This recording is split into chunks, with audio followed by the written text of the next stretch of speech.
확증편향이라는 말이 있습니다. 확증편향은 어떤 이야기냐면요, 원래 가지고 있는 생각이나 신념을 확인하려는 경향성, 이것을 확증편향이라고 합니다.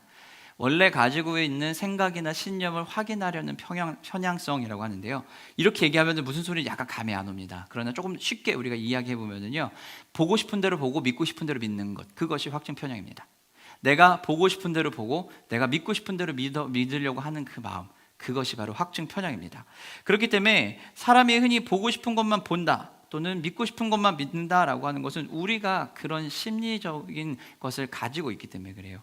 그래서 인지심리학에서 이 확증편향은요, 정보 처리 과정에서 일어나는 인지편향이다라고 이야기하는데, 그냥 우리의 마음이 원하는 방향으로 가는 것, 그것이 확증편향이라고 생각하시면 됩니다. 그렇기 때문에 이 확증편향은요, 내 마음에 근거가 있다 없다는 크게 중요하지 않습니다. 내 마음이 어디로 가느냐가 더 중요한 겁니다. 내가 원하는 것을 할 수 있느냐 할 수 없느냐가 더 중요한 것이지, 그것이 옳은지 그른지는 그 다음 판단이라는 거예요. 그래서 내가 옳고 그름의 판단의 근거를 두고, 어느 정도 믿음의 근거를 두고, 신념의 근거, 확신의 근거를 두고 하는 것이 아니라 오직 나의 마음이 가고 싶은 대로, 나의 마음이 원하는 대로 하려고 한다는 것입니다. 이것은 잘하면은 우리의 삶을 긍정적으로 이끌어줄 수 있어요. 에너지를 줄 수 있고 동기를 부여줄 수 있으니까요. 하지만 이것이 잘못된 방향으로 가면은 우리는 문제가 발생한다는 겁니다. 그럼 사랑하는 성도 여러분, 만약에 우리가 원하는 것들을 하고 싶고 원하는 방향으로 가고 싶은데 상황과 환경이 내가 원하는 방향과 다른 방향으로 간다면 어떻게 될까요? 우리는 그 상황에 부딪히게 되면 어떻게 해결할 수 있을까요? 내가 원하는 방향은 이쪽 길인데 상황이 막혀서 이쪽 길로 가지 못하는 상황이 되는 겁니다. 그럼 어떤 일이 벌어질까요? 오늘 본문은 그러한 이스라엘 백성들의 모습을 보여주고 있습니다. 이스라엘 백성들은 이 앞에까지 이제 하나님과 어떻게 해요? 시내 광야에서 언약식을 잘 체결을 했습니다. 언약식을 잘 체결하고 이제 모세가 어디로 가죠? 하나님의 말씀을 받기 위해서 이제 시내산으로 올라갑니다. 꼭대기에 올라가서 하나님과 대화를 하면서 하나님의 말씀을 받는 장면인데, 그 과정 속에서 이스라엘 백성들이 생각하는 것과 다른 일들이 벌어진 겁니다. 이스라엘 백성들이 예측했던 상황이 아닌 다른 상황이 발생을 하게 된 겁니다. 이때 이스라엘 백성들은 어떤 행동을 했을까요? 이스라엘 백성들이 생각했을 때는요, 지금까지 하나님은 자기들이 원하는 것들을 요구하면은 다 대변을 해주셨던 거예요. 모세를 통해서, 특별히 모세를 통해서 잘 대변을 해주셨던 거예요. 근데 그 모세가 산에 올라가더니 내려오질 않아요. 여태까지 자신들 앞에서 하나님과의 관계를 이어주고 하나님 앞에 대변을 하던 이 대변자 역할을 하던 이 모세가 시내산에 올라가서 하나님을 만나러 가더니 그 뒤로는 어떻게 해요? 오질 않는 거예요. 이 상황에서 이스라엘 백성들은 어땠을까요? 무서움과 불안함과 초조함이 느껴진 거예요. 이스라엘 백성들은요, 자신들이 예상했던 상황과 다르게 흘러가자 이제부터 이들은요, 불안함을 느끼기 시작합니다. 이스라엘 백성들이 1절에 이야기합니다. 모세가 더디 옴을 보고라고 얘기하는데, 이 더디 온다라는 것이 어떤 의미냐면 불안함이 있다는 거예요. 불안감을 느꼈다라는 겁니다. 더디 옴을 보고 어떡하죠? 아론에게 찾아가면서 이야기해요. 아론에게 찾아가서 이야기하는데 아론에게 좋게 권면하는 게 아닙니다. 아론에게 어떻게 해요? 명령을 한다고 이야기를 합니다. 아론을 향해서 말하되라고 이야기를 하는데, 이 말하되라는 것은요, 강경하게 이야기하는 거예요. 강경하게 이야기하고 요청하는 것입니다. 이들은 또 그리고 모세를 향해서 이 모세라고 이야기하는데, 이 모세라고 하는 표현은 이 사람 모세라고 직역을 할 수 있는데요, 이 사람 모세라고 표현했다는 것은 그에 대한 경멸과 조롱이 담겨 있다는 겁니다. 하나님의 백성이다, 하나님의 사람이다, 하나님이 인도하셨다라고 얘기했던 이 모세가 어디로 간 거예요? 산에 올라가더니 죽었는지 살았는지 알 수 없게 내려오질 않는 거예요. 자신들은 버림받아진 상태처럼 느껴졌다는 겁니다. 이때 백성들은 어떤 마음이 들었겠냐는 거예요. 불안하죠. 우리가 생각했던 방법이 아닌데, 우리가 생각했던 방법은 어떻게 되는 거예요? 모세가 빨리 내려와야 되잖아요. 이스라엘 백성이 생각했던 방법은 모세가 빨리 내려와서 하나님의 말씀을 다시 선포하고, 그리고 그 말씀 가운데, 그 말씀 속에 어떻게 자신들을 인도해내야 돼요. 자신들을 인도해서 어디로 데려가야 되죠? 약속의 땅, 가나안 땅으로 쫙 하고 멋있게 들어가야 한다는 겁니다. 그런데 이 모세가 이제 어떻게 오질 않고 있는 거예요. 그러니 얼마나 불안하고 답답했을까요? 모세의 하산이 늦어짐에 따라서 백성들은 실망하고 초조하고 불안함을 느꼈다라는 겁니다. 이유는요, 이유는 하나님이 안 계신다가 아니라 모세가 오지 않았다는 거예요. 모세가 오지 않았다는 것이 왜 그들에게 그렇게 큰 충격적이고 어려운 일이었을까요? 왜냐하면 그들의 마음속에는 하나님을 경험하긴 했으나 하나님을 향한 믿음보다는 하나님의 말씀을 대언했던 모세를 통해 경험한 게 더 큰 거거든요. 그렇기 때문에 이스라엘 백성들에게는 모세가 부재했다라는 것은 지금까지 그들을 인도했던 하나님이 사라졌다는 것과 동일한 것처럼 느껴진다는 거예요. 그렇기 때문에 이들에게 있어서는 자신들을 인도할 이제 신이 사라진 거예요. 여태까지 자기들의 삶을 인도해냈던 하나님 여호와가 있었는데 그 여호와를 대변해서 이끌던 모세가 있었는데 이 모세가 오지 않는 것은 우리를 인도할 여호와가 없어져 버렸다 되는 거예요. 얼마나 불안할까요? 얼마나 무섭고 초조할까요? 지금 이들이 있는 곳은 어디라고요? 광야예요. 광야는 결핍의 공간이고 보호받을 수 있는 게 아무것도 없는 공간이에요. 그저 맨몸으로 그냥 모든 것을 맨몸이 된 상태로 그냥 덩그러니 놓여있는 것 같은 상황이 지금 와버린 거예요. 이 상황 속에서 백성들은 어떻게 해요? 아론에게 찾아가는 거예요. 그래서 감정이 주체하지 못하는 상황에서 얘기하고 요청하는 거예요. 우리가 우상을 만들자라는 거예요. 우리를 인도할 신을 만들어내자라고 이야기를 하면서 아론에게 요청합니다. 우리를 인도할 신을 만들어라 라고 지금 얘기하고 있다는 거예요. 이들이 불안함을 느낄 수 있는 이유는 무엇 때문일까요? 진짜 모세가 단지 안 보이기 때문에 그럴까요? 아니요. 이들이 만약에 이스라엘 백성이 하나님을 온전히 믿고 하나님에 대한 신뢰와 확신이 있었다면 이들은 모세가 보이지 않아도 하나님을 향한 신뢰와 확신을 가지고서는 다가갈 수 있을 거예요. 그러나 결국 이들에게는요, 하나님을 믿었던 게 아니라 하나님을 대신했던 모세가 보여주었던 그 기적들을 보고 그것만 따라왔던 거예요. 그렇기 때문에 이들은요, 믿음이나 신앙이 아니라 불신앙의 모습으로 살았던 겁니다. 믿음의 모습보다는 불신앙의 모습이 드러나기 시작했다라는 거예요. 하나님은 이들을 향해서 9절에 보면 이야기하십니다. 목이 뻣뻣하다라고 이야기합니다. 목이 뻣뻣한 존재다라고 얘기하는데요. 이 목이 뻣뻣한 존재라는 표현은 구약에서 나오는 목이 뻣뻣하다 또는 목이 고든 백성이다라는 것은 전부 다 불신앙의 백성을 이야기할 때 나타납니다. 목이 뻣뻣하다, 목이 굳었다라고 하는 표현들 자체가 바로 이 불신앙의 모습을 이야기한다는 겁니다. 하나님은 이스라엘의 모습이 불신앙의 모습이라는 것을 지적해주고 있는 거예요. 그런 모습은 불신앙의 모습이라는 거예요. 이들이 이야기하는 건 뭐라고요? 우리를 위한 우리의 신을 만들자예요. 우리를 인도할 우리의 신을 만들자라는 것은요, 지금 당면한 과제, 당면한 문제를 해결할 수 있는 그 방법을 찾자라는 거예요. 내가 지금 처한 그 당면한 그 문제, 불안하고 초조하고 염려와 근심이 있는, 내가 보호를 받아야 되는데 보호받지 못하고 있는 이 상황을 해결할 수 있는 그것을 만들자라는 거예요. 자신들을 인도할 구체적인 눈에 보이는 신을 만들자는 겁니다. 가시적이고 눈에 보이고 손에 만져질 수 있는 그 신을 만들자는 거예요. 인간의 욕망이 빚어낸 신을 만들자라는 거죠. 이들에게 있어서 하나님은요, 지금까지 어떤 존재냐면 자기들의 필요한 것들을 모두 다 공급해 주시는 분이었어요. 출애굽을 시켜가지고 출애굽 이후에 어떻게 하죠? 구름기둥과 불기둥을 통해 가지고서는 이스라엘 백성을 보호해 주시고 애굽의 군세로부터 막아 주셨고, 홍해를 갈라서 홍해를 가르게 하시고, 그리고 구름기둥과 불기둥이 인도에 오시다가 어떻게 해요?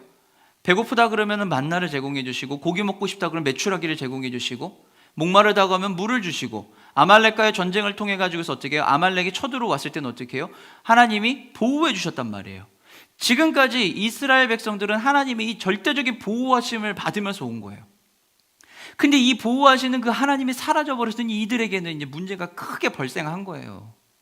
이 하나님이 보이지 않는 거죠. 눈에 보이는 가시적인 하나님이 보이지 않는 거예요. 인도하심이 느껴지지 않는 거예요. 그리고 그거를 대변했던 모세는 나타나질 않아요. 얼마나 이들이 불안하냐. 그러니 자신들이 원하는 가시적인, 아주 가시적이고 눈에 보이고 우리를 확실하게 인도해 줄 거라는 나에게 편안한 마음을 줄 수 있는, 편안한 마음을 줄 수 있는 종교를 만들자라는 거예요. 그저 내 마음을 편안하게 해줄 수만 있는 그런 종교를 만들자는 거예요.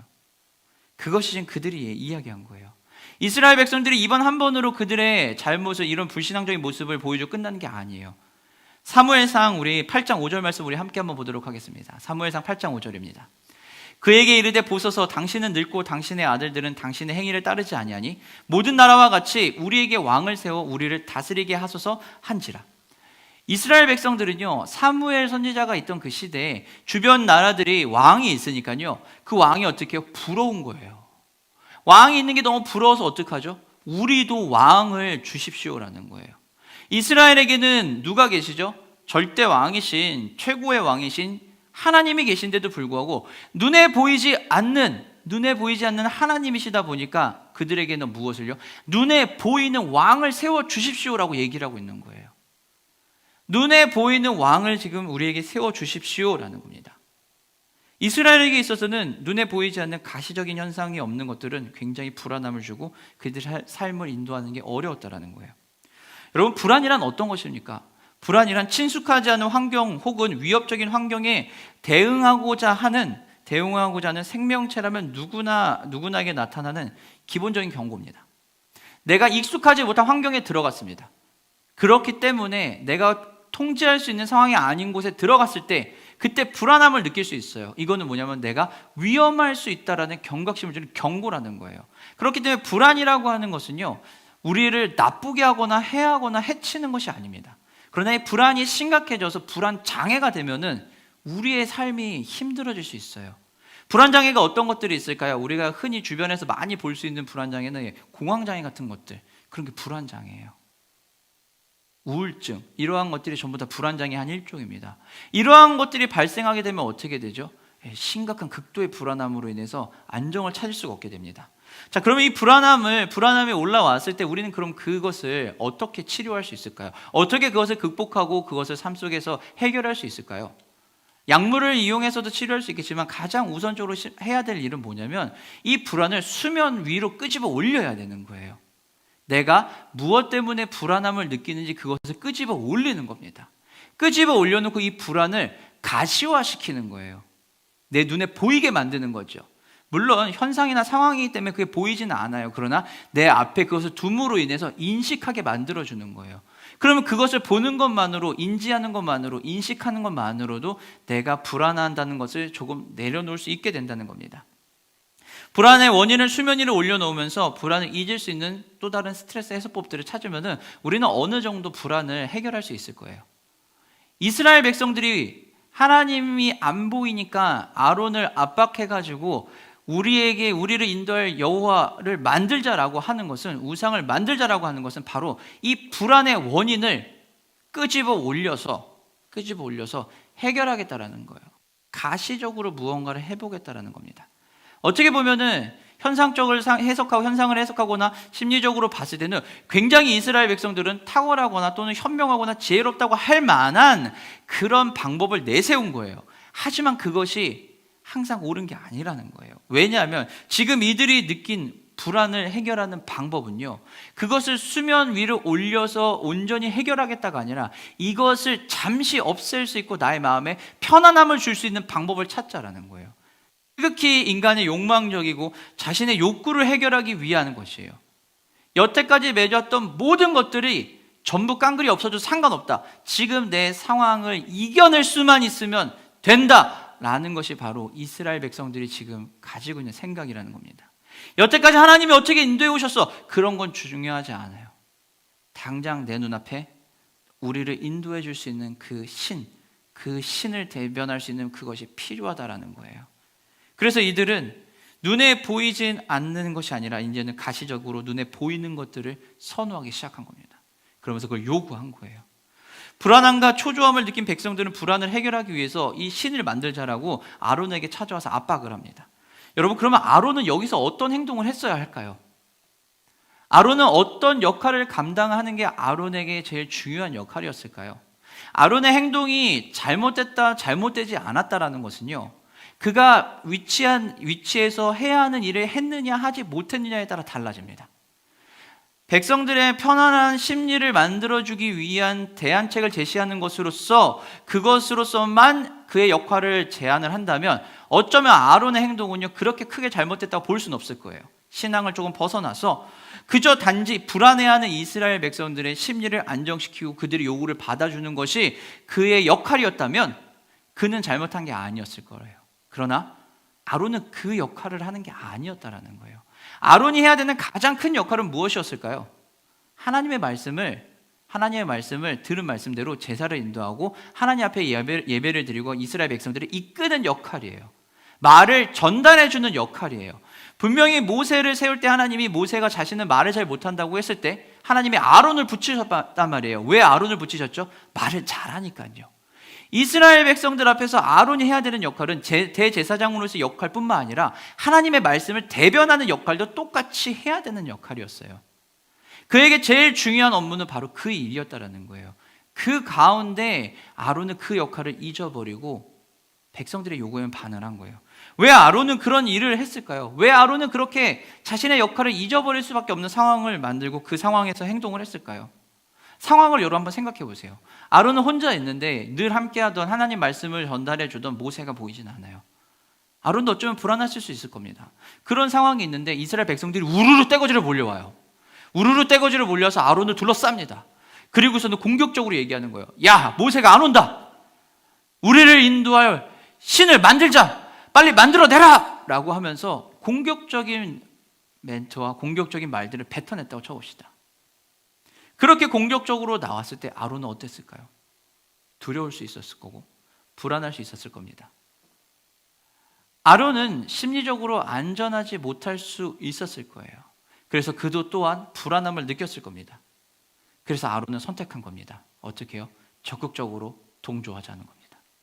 상황이 몰려오니까, 위기의 상황이 몰려오니까 아론은 이스라엘 백성들과 마찬가지로 적극적으로 그 일에 동조하는 겁니다. 오늘 본문에서 아론은 어떻게 하죠?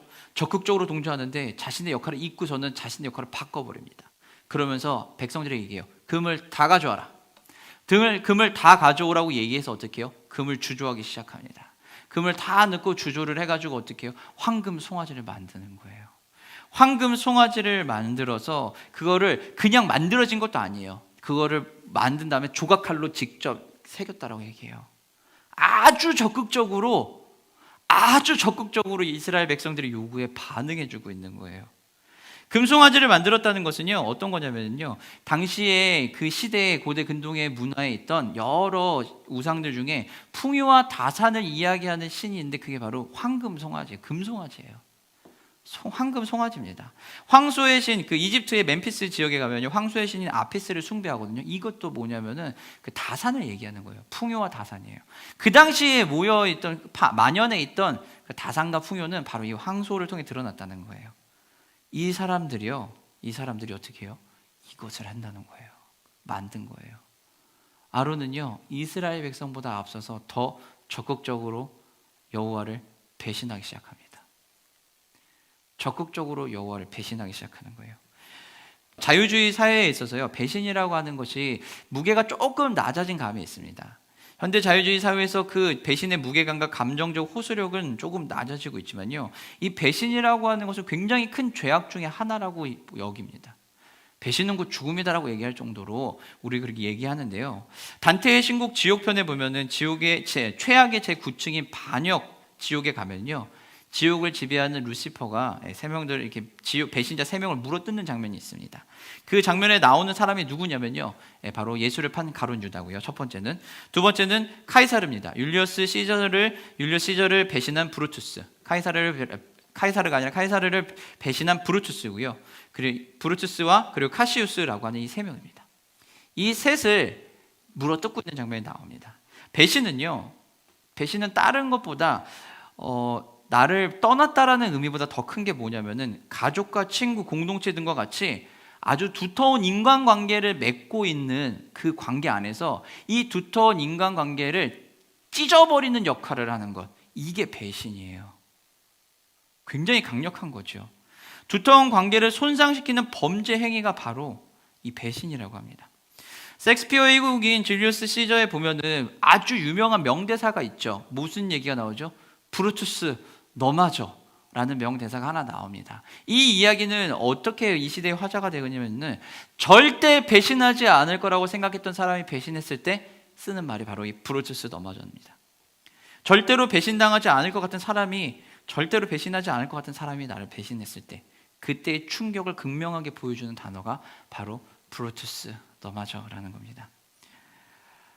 히브리 대학 철학과 명예교수인 아비샤이 마갈릭 교수님은요, 그분이 배신이라는 책을 쓰셨는데요, 그 책의 내용에 보면 이런 대목이 있습니다.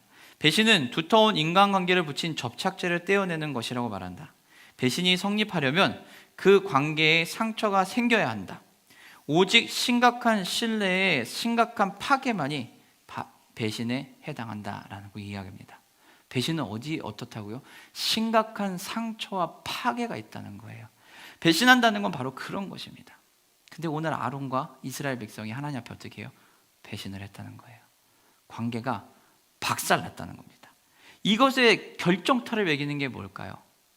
우상을 만들고 아론이 선포를 하죠. 뭐라고요? 이것이 너희를 애굽에서 이끌어낸 여호와다 라고 하면서 이스라엘 백성 앞에서 황금 송아지를 들고 선포를 합니다. 이거 이제는 오늘이 여호와의 절일이다. 제사를 드리자 라고 하면서 제단을 수축합니다. 제단을 쌓고 그리고 예배를 드립니다. 그러면서 다시 선포하는 겁니다. 이 황금 송아지가 너희를 출애굽하게 한 여호와다. 제단을 쌓는다라는 것은 어떤 걸까요? 시내산 언약에서 모세가 하나님과 언약을 맺으면서 했던 그 언약식 있잖아요. 그 앞부분에 우리 24장 쪽에 나왔던 언약식을 할 때 제단을 쌓고 예배를 드리고 축제 예배를 드리거든요. 그 대목을 다시 재현하겠다라는 겁니다. 출애굽기 24장 4절 말씀을 보면은요. 출애굽기 24장 4절 보면 모세가 여호와의 모든 말씀을 기록하고 이른 아침에 일어나 산 아래 제단을 쌓고 이스라엘 12지파대로 12기둥을 세우고 라고 이야기할 때 여기에 나오는 단을 쌓고 이게 바로 제단을 쌓는 거예요. 예배하기 위한 제단을 쌓는 거예요. 근데 지금 이스라엘 백성들과 아론이 황금 송아지를 하나 들고서는 거기 앞에 가가지고 얘기하는 거예요. 이제 우리가 여기서 이 황금 송아지를 위해서 예배를 드리자라는 거예요. 금송아지 예배는 시내산 언약식에서 행했던 일을 답습하는 거예요. 즉 언약식을 재현하겠다라는 거예요. 우리가 언약을 받았고 우리가 그 상황에서 견뎌냈으니 이제 그걸 다시 하겠다라는 겁니다. 하지만 이 예배는요, 지금까지 했던 시내산에서 했던 그 언약식의 예배하고 완전 달랐다는 거예요. 하나님 앞에 드린 예배는 축제 예배예요. 찬양이 넘쳐나고 편안함이 있고 웃음과 기쁨이 넘쳐난 예배였어요. 그런데 오늘 이 장면에서 벌어지는 예배는 그러한 축제 예배가 아니라 폭력성과 과격함이 드러난 성적 음란 퇴폐가 가득한 아주 퇴폐적인 예배가 벌어지고 있다는 거예요. 아주 떠들썩하고 음란한 행위가 수면 위에 수반되고 있던 거예요. 파괴적이고 전쟁과 같은 소음이 일어나고 있었다라는 겁니다. 당시에 문화에 흐르던 그 예배가 제사라는 게 약간 이런 퇴폐적인 것들이 많았거든요. 이것이 그대로 지금 흘러 들어와 버린 거예요. 어느 정도로 심각했냐면은 출애굽기 32장 17절 말씀 우리 한번 보도록 하겠습니다. 출애굽기 32장 17절입니다. 여호수아가 백성들의 요란한 소리를 듣고 모세에게 말하되 진중에서 싸우는 소리가 나나이다 라고 이야기해요. 모세와 여호수아가 이제 시내산에 있다가 하나님이 이제 내려가라고 얘기해서 내려오잖아요. 내려와서 진 근처에 왔단 말이에요. 왔는데 너무 시끄러운 거예요. 너무 시끄러우니 여호수아가 얘기하는 거예요. 싸움이 난 것 같습니다.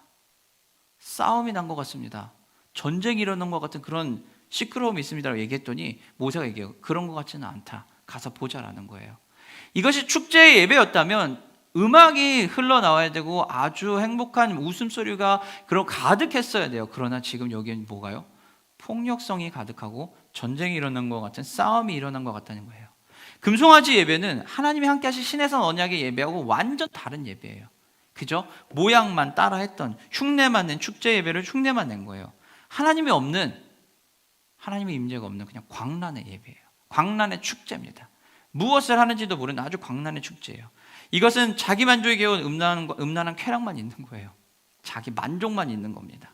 아론은 백성들에게 둘러싸여 두려움과 위협을 느낄 수 있어요. 그래서 움츠려 들었을 수도 있어요. 그것은 잘못한 게 아니에요. 불안함을 느끼는 거는 상황이 익숙하지 않고 어려운 상황이 왔다라는 것에 대한 경고이기 때문에 이것은 문제될 게 없어요. 그런데 아론은 거기에서 자신이 해야 되는 역할을 완전 잊어버리고 새로운 일을 하고 있는 거예요.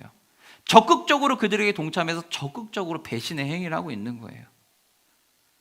두려웠기 때문에 타협한 거예요. 두려웠기 때문에 그들은 아론과 이스라엘 백성은 자신들이 해야 하는 일을 잊어버린 거예요. 아론이 리더다 아니다의 문제가 아니라 아론은 자신이 해야 하는 일을 잊어버린 거예요. 우리가 서 있는 자리에서 우리도 두렵고 무서울 때가 있어요. 무너지는 현상이 올 때도 있습니다. 그런 두려움이 몰려와도 몰려오면 우리도 우리 자신에서 해야 할 일을 잊고 타협할 수 있습니다. 그리고 그 상황에 불안함을 느낄 수 있고 조급함을 느낄 수 있고 이성적인 판단을 못할 수도 있어요. 그러나 우리가 그 안에서도 기억해야 되고 차분하게 생각해야 되는 것은 내가 어떠한 역할을 지금 하고 있는지를 평상시에부터 꾸준히 그것을 인지해오고 있어야 한다는 거예요.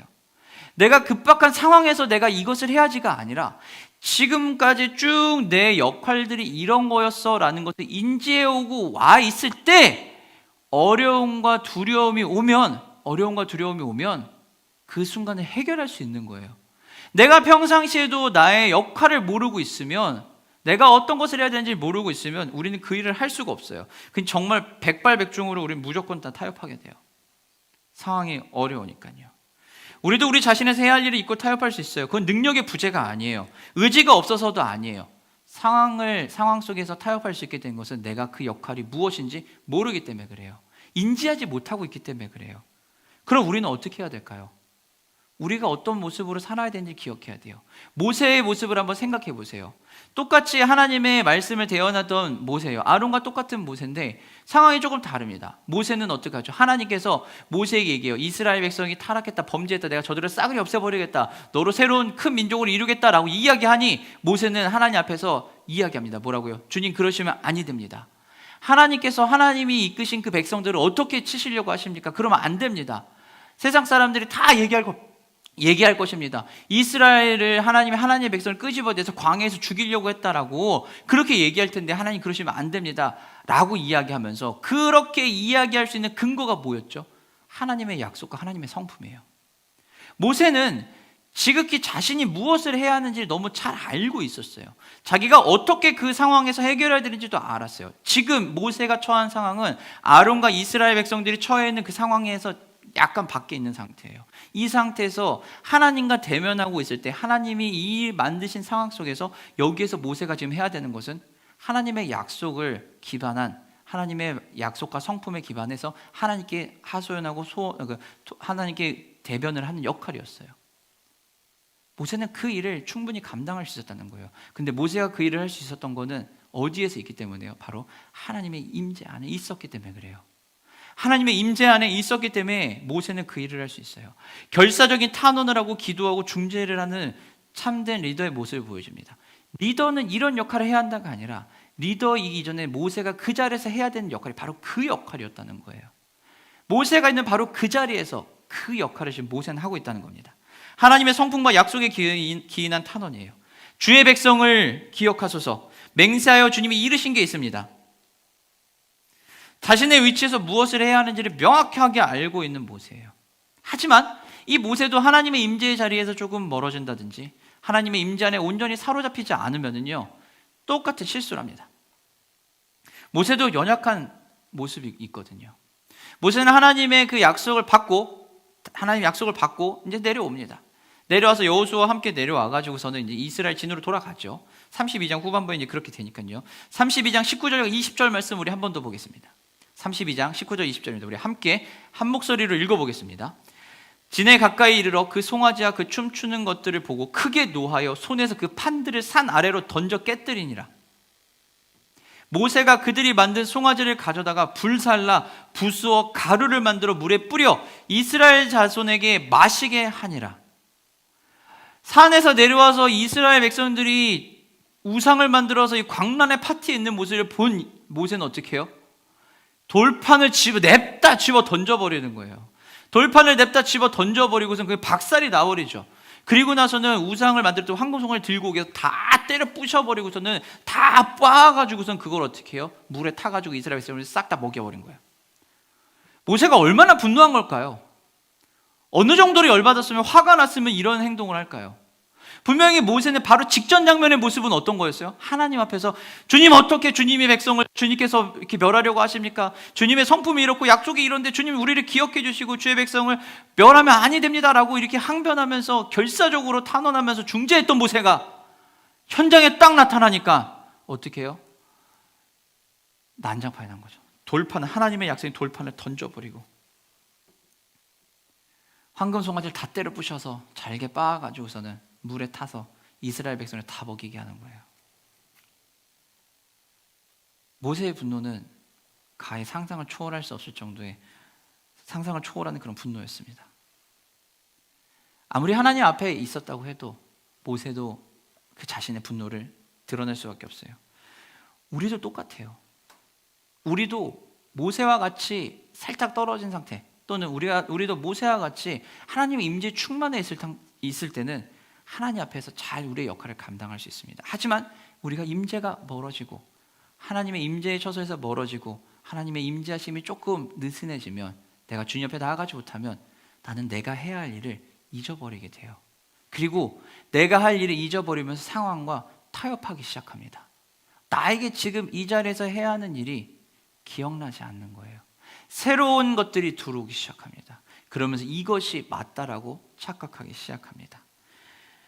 하지만 우리에게는요 이러한 일들을 막아줄 수 있는 완벽한 방법이 하나 있는 거예요. 이러한 우리의 상황을 하나님 너무 잘 아시잖아요. 그래서 어떻게 해요? 이 상황을 모두 이겨낼 수 있도록 예수님께서 이 땅에 오신 거죠. 예수님을 생각해 보시면 돼요. 예수님이 빌라도의 법정에서 채찍질을 당하고 고된 비난과 갖은 비난과 야유를 맛보고 빌라도의 법정에 서서 거짓 증언을 통해서 죽으셔야만 했던 그 상황, 그 상황에서 예수님은 어떻게 하시는 게 가장 현명한 방법이었을까요? 우리의 개인의 입장을 놓고 생각하면 어떻게 해요? 부인해버리면 되고요, 그리고 자신이 했다는 것을 이야기하면 되고, 그리고 얼마나 거짓 증거가 크다는지를 증명해내면 돼요. 그럼 문제될 게 없습니다. 그런데 예수님은 그 자리에서 그들에게 뭐라 하지 않고 용서하세요. 그리고 도망치는 제자들을 용서해 주시고요, 심지어는 살기 위해서 예수님을 3번 부인한 베드로를 품어주시고 다시 그에게 다가가 주신다는 거예요. 예수님은 사랑으로 끝까지 그들을 돌봐주시는 거죠.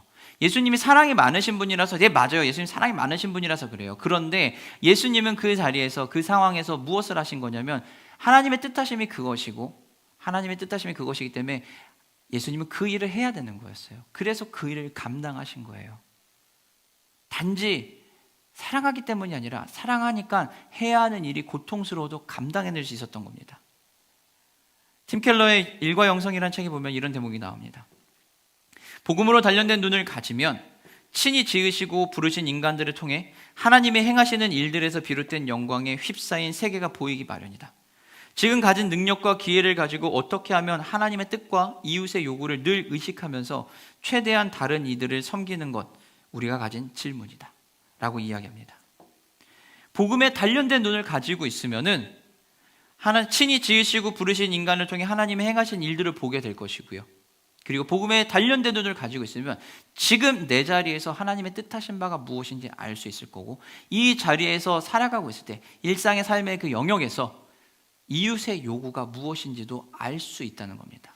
그러면 그 이웃의 요구가 뭔지 알면 어떻게 해요? 우리는 하나님의 뜻을 알고 이웃의 요구를 알면 그 안에서 하나님의 일들을 감당할 수 있게 된다는 거예요. 이것은 어디에서 오는 거예요? 믿음에 대한 확신, 하나님에 대한 확신에서 오는 겁니다. 복음에 대한 확신이 있기 때문에 가능한 거예요. 확신이 있어야만 하고 믿음과 신뢰가 있어야지만 내가 지금 이 자리에 살 수 있는 거예요. 그리고 지금까지의 삶에서 나에게 주어진 그 일들이 무엇인지를 매일매일 확인하면서 오고 있다는 것입니다. 내가 살아가는 자리에서 하나님의 뜻이 무엇인지 알고 이웃의 요구를 안다면 우리의 반응은 달라질 것입니다. 여러분의 가정에서, 그리고 우리가 섬기는 교회에서, 그리고 여러분의 일터에서, 직장에서 하나님의 뜻이 무엇인지 알고 반응을 한다면요, 그 일들 가운데 우리는 능숙하게 잘 해낼 수 있을 것이고, 하나님의 뜻하신 바가 무엇인지 알고 나아가면 나에게 주어진 환경 속에서, 상황 속에서 내가 어떤 것을 해야 되는지도 알게 됩니다. 그리고 그 어떤 것을 해야 되는지 알게 될 때 그것에서 오는, 주변에서 오는 이웃들의, 나의 동료들의 요구가 무엇인지 판단할 수 있게 됩니다. 그럼 우리는 그것을 제일 잘하는 방법으로 해결해내면 되는 거예요. 그것이 바로 우리에게 주신 하나님의 능숙함입니다. 그럼 사랑하는 성도 여러분, 말씀을 마치도록 하겠습니다. 여러분의 일상에서 여러분은 어떤 삶에서 반응하고 지내십니까? 불안과 초조, 어려움과 근심과 걱정은 우리에게 늘 올 수 있는 부분입니다. 늘 올 수 있는 부분이지만 이 불안과 초조, 근심과 걱정을 여러분은 어떻게 해결하기를 원하십니까? 내가 살아가고 있는 삶의 현장과 자리에서 복음에 단련된 눈을 가지고 바라보면 내가 해야 할 일이 보입니다. 내가 해야 할 일을 그것을 하며 나아갈 때 우리 일상의 자리에서 우리는 하나님 나라를 누릴 수 있게 되는 것입니다. 우리 교회 앞에 놓여 있는 일들 중에 우리가 복음에 단련된 눈으로 그 눈을 보면은 여러 시행착오는 겪을 수 있지만 그 안에서 하나님의 뜻하신 대로 움직일 수 있고 우리의 요구 가운데서 움직일 수 있는 겁니다. 한 번에 모든 것이 해결되는 것이 아니에요. 한 번에 그 모든 것이 해결되는 것이 아니라 시행착오를 한다 할지라도 그 안에서 충분히 이겨내며 나아가는 것입니다. 그러므로 사랑하는 성도 여러분, 기억하십시오. 여러분의 삶 속에서 인도하시는 그 하나님을 보십시오. 복음에 단련된 그 눈으로 믿음을 가지고 걸어가십시오. 그랬을 때 여러분의 삶은 하나님이 보여주시는 놀라운 아름다운 일들을 보고 그 일을 행하며 갈 것입니다. 어떠한 불안도, 어떠한 염려도, 근심도, 걱정도, 초조도 여러분을 쓰러뜨리지 못할 것입니다. 그 상황이 와도 우리는 그리스도가 우리를 인도해 주신 것처럼 우린 그 상황을 이겨내며 나아갈 수 있을 것입니다.